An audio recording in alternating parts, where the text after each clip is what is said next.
Ara, el premi de la setmana va ser el mateix dia Antonio Hernando, que ara no sabem bé quin càrrec té en l'organització del PSOE, és un alt dirigent del PSOE, Antonio Hernando. Jo no coneixia aquest home, però ara ja no mai oblidaré aquest nom, perquè va dir textualment, textualment, es de veres: pedimos a los demócratas que no vayan a votar.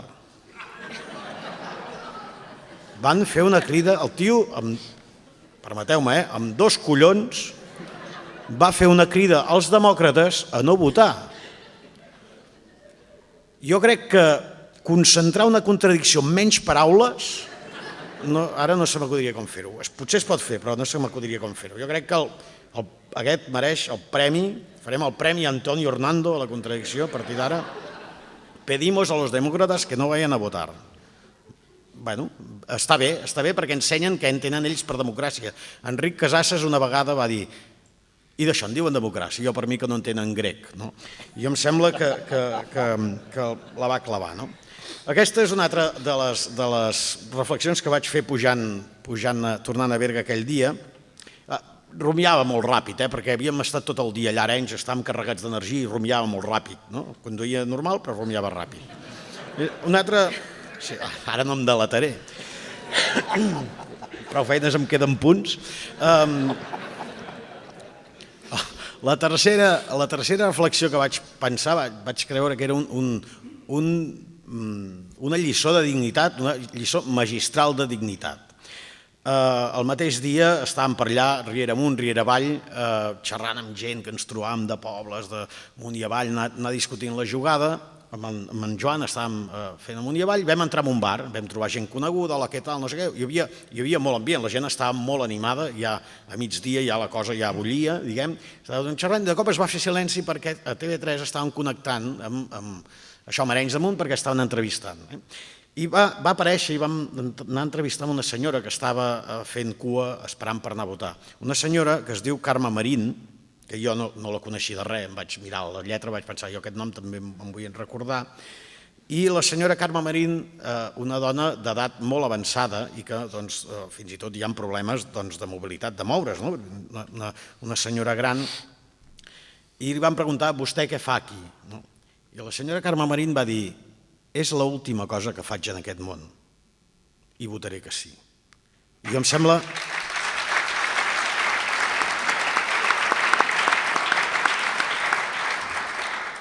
Va quedar tot el bar callat, allò tothom...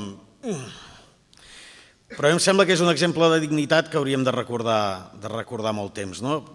Potser la senyora Carme Marín ha estat dècades havent de callar, però li quedava al pap una cosa, i aquesta cosa és el que va anar a votar.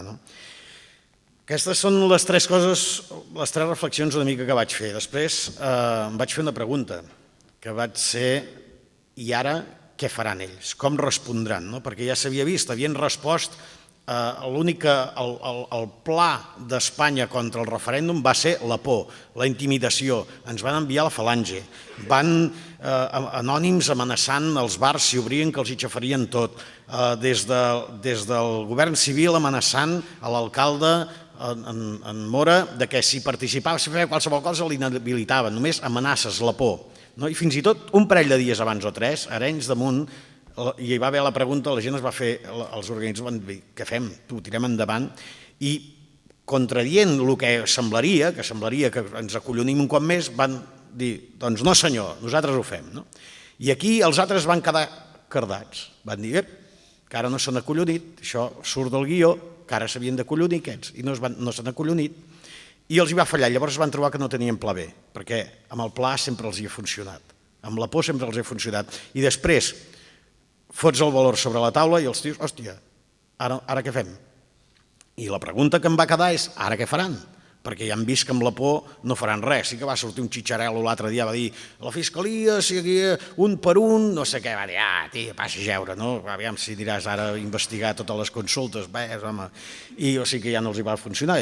Jo seguia pensant, com respondran? Què faran? Doncs ahir ja vaig tenir la resposta de com respon Espanya als 150 referèndums. I té un títol molt cínic, i es titula la dignitat de Catalunya, i va sortir a tots els editorials dels diaris ahir, perquè volen que el catalanisme polític s'expressi en la defensa de l'Estatut. Un estatut que és una trinxera que ja hem superat, que ja ho vam provar l'11 de setembre picant-nos perquè féssim una gran manifestació per defensar l'Estatut. Però l'Estatut és una cosa que ja està morta, que està morta abans de començar i que s'ha d'enterrar, perquè nosaltres ja hem avançat més.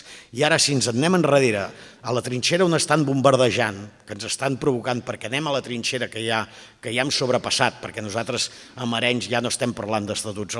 L'Estatut és un contracte de submissió amb Espanya. Pot ser més agradable, la submissió pot ser més agradable, pot ser més desagradable, però l'Estatut, en definitiva, és un contracte de submissió amb Espanya. I el que plantegem el dia 13 de desembre és un contracte amb nosaltres mateixos, un contracte conjunt de la ciutadania catalana. I per això em preocupa una mica que responguin d'aquesta manera, que l'autonomisme i l'espanyolisme responguin amb una conxorxa de tots els diaris que ara diuen la societat civil ha fet... No, la societat civil no. Una sèrie de diaris que, a més, ja sabem de qui reben les trucades i la societat civil que s'hi suma, la patronal, collons, sí, quina societat civil.